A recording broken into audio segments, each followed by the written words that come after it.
Okay, so in this video I'm going to cover how the house works, the driving mode works, some of the furniture in the solar powered car, and I'm going to talk about a small model that I'm building for a solar energy conference here in Mexico. So that's just going to be a small model to show all the working parts of the solar powered car. So here in the beginning there will be 3 different mirrors.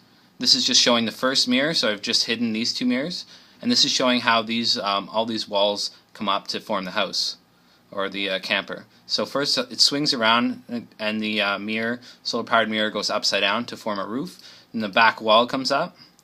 Then the side door comes up, forms a wall. And then this door comes up, forms a wall. And there you go. So there's all 4 walls around it with a roof. This is going to be covered here for rain and everything else. This is just a support structure for the mirror. And this is just having a look inside. Now this is 6 feet by 8 feet. And here it shows this room with the bed, so these 2 walls are taken out, and here's like a full-size queen bed in here, and there's still more room. Here you see this is about the same room as the bed, about 4 by 6 feet left, where you can have small tables and chairs and storage and stuff like that. So this is the bedroom portion, the first section, and now this is the living room portion, kitchen.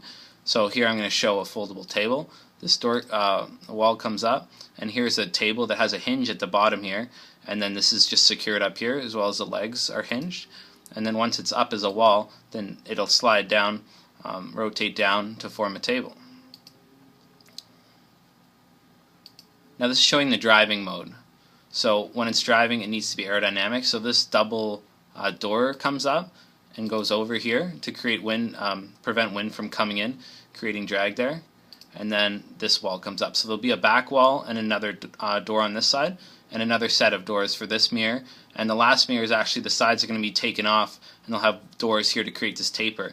And I should be able to get a better drag than just with the car, because the car height is the same height as the trailer. So the air will go over the car, and then it'll go over the trailer and have a nice taper at the end, creating more aerodynamics. So I'll need less power to drive at higher speeds. And that's it. So now I'll move to the, so this is a 1/6 model by length. So the real solar powered car is going to be 6 feet, the mirror is going to be 6 feet wide, and the whole thing is going to be 24 feet long. So I'm making a small model here to demonstrate the functionality of the car. It'll have a working oil loop, so that's oil, the oil that gets pumped around to absorb the sunlight, and the water loop that creates the steam to create the power.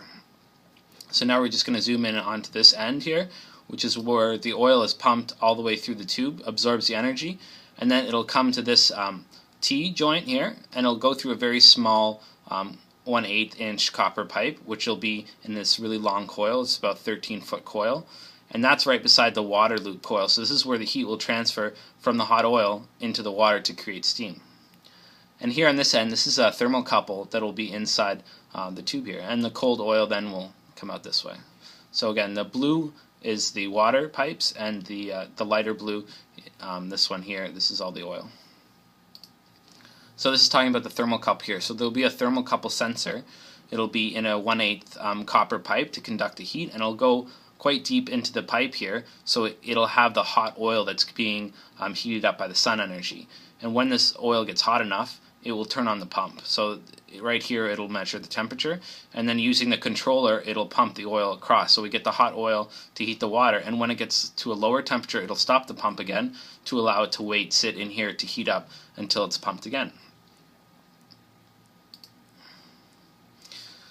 Alright, now here's the water loop. So the oil came and heated up this coil. We have a water fill cap here, so I have a small amount of water that I'm going to have to fill every couple minutes that it's running. So this is just a demonstration circuit that I have. And then there's this small water tank that I have to fill through this cap, and the water will come up, it'll be in here, and it's going to force itself through here, and this is where it's going to boil, and it'll also heat up the centerpiece, and it's going to go into a pressure gauge, so I'll be able to see what the pressure is. And then the high steam pressure is going to come through here, and I'll have a ball valve. So when I open this valve, the pressure will come around and it'll spin this Tesla turbine. The pressure is going to come in a circle like that and spin it, and that'll give me mechanical energy. So I can hook that up to a generator to create electrical power, or I can hook it directly up to the wheels. And this will be my demonstration to show the functionality of the solar car.